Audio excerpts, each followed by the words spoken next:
कल बाजार में फल खरीदने गया तो देखा कि एक फल की रेहड़ी की छत से एक छोटा सा बोर्ड लटक रहा था। उस पर मोटे अक्षरों से लिखा हुआ था, घर में कोई नहीं है, मेरी बूढ़ी माँ बीमार है, मुझे थोड़ी थोड़ी देर में उन्हें खाना, दवा और टॉयलेट कराने के लिए घर जाना पड़ता है। अगर आपको जल्दी है तो अपनी मर्जी से फल तौल ले, रेट साथ में लिखे हैं, पैसे कोने पर गत्ते के नीचे रख दे, धन्यवाद। अगर आपके पास पैसे नहीं हैं तो मेरी तरफ से ले लेना, इजाजत है। मैंने इधर उधर देखा, पास पड़े तराजू में 2 किलो सेब तोले, दर्जन भर केले लिए, बैग में डाले, प्राइस लिस्ट से कीमत देखी, पैसे निकालकर गत्ते को उठाया। वहां 100, 50 और 10-10 के नोट पड़े थे। मैंने भी पैसे उसमें रखकर उसे ढक दिया, बैग उठाया और अपने फ्लैट पे आ गया। रात को खाना खाने के बाद मैं उधर से निकला तो देखा एक कमजोर सा आदमी, दाढ़ी आधी काली आधी सफेद, मैले से कुर्ते पजामे में रेहड़ी को धक्का लगाकर बस जाने ही वाला था। तो मुझे देखकर मुस्कुराया और बोला, साहब फल तो खत्म हो गए। उसका नाम पूछा तो बोला, सीताराम। फिर हम सामने वाले ढाबे पर बैठ गए, चाय आई।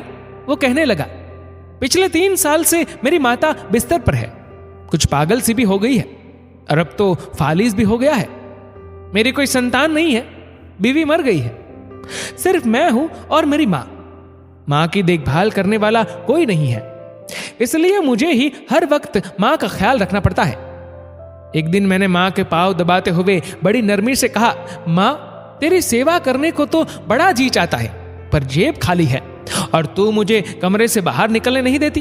कहती है तू जाता है तो जी घबराने लगता है। तू ही बता मैं क्या करूं, नहीं मेरे पास कोई जमा पूंजी है। ये सुनकर माँ ने हाफते कांपते उठने की कोशिश की। मैंने तकिए की टेक लगवाई।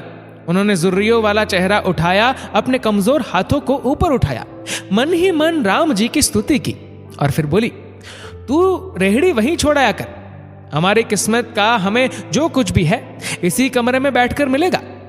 मैंने कहा, माँ क्या बात करती हो, वहां छोड़ आऊंगा तो कोई चोर उचक्का सब कुछ ले जाएगा।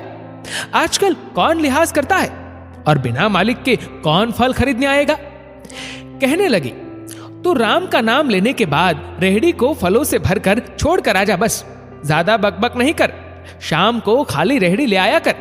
अगर तेरा रुपया गया तो मुझे बोलियो। 2.5 साल हो गए हैं भाई साहब, सुबह रेहड़ी लगा आता हूं, शाम को ले जाता हूं, लोग पैसे रख जाते हैं, फल ले जाते हैं, एक धेला भी ऊपर नीचे नहीं होता, बल्कि कुछ तो ज्यादा भी रख जाते हैं। कभी कोई माँ के लिए फूल रख जाता है, कभी कोई और चीज। परसों एक बच्ची पुलाव बनाकर रख गई, साथ में एक पर्ची भी थी अम्मा के लिए। एक डॉक्टर अपना कार्ड छोड़ गए, पीछे लिखा था, माँ की तबीयत नाजुक हो तो मुझे कॉल कर देना, मैं आ जाऊंगा। कोई खजूर रख जाता है, रोजाना कुछ न कुछ मेरे हक के साथ मौजूद होता है। न माँ हिलने देती है, न मेरे राम कुछ कमी रहने देते हैं। माँ कहती है, तेरे फल मेरा राम अपने फरिश्तों से बिकवा देता है। आखिर में इतना ही कहूंगा कि अपने माँ बाप की सेवा करो और देखो दुनिया की कामयाबियां कैसे हमारे कदम चूमती है। दोस्तों, इस वीडियो को लेकर आपकी क्या राय है, नीचे कमेंट करके जरूर बताएगा। और अगर आपको वीडियो अच्छा लगा हो तो इस वीडियो को लाइक करेगा, शेयर करेगा ज्यादा से ज्यादा लोगों तक, और ऐसे ही और भी इंस्पिरेशनल वीडियोस के लिए सब्सक्राइब करें हमारे यूट्यूब चैनल को और फेसबुक पर फॉलो करें हमारे पेज को। धन्यवाद।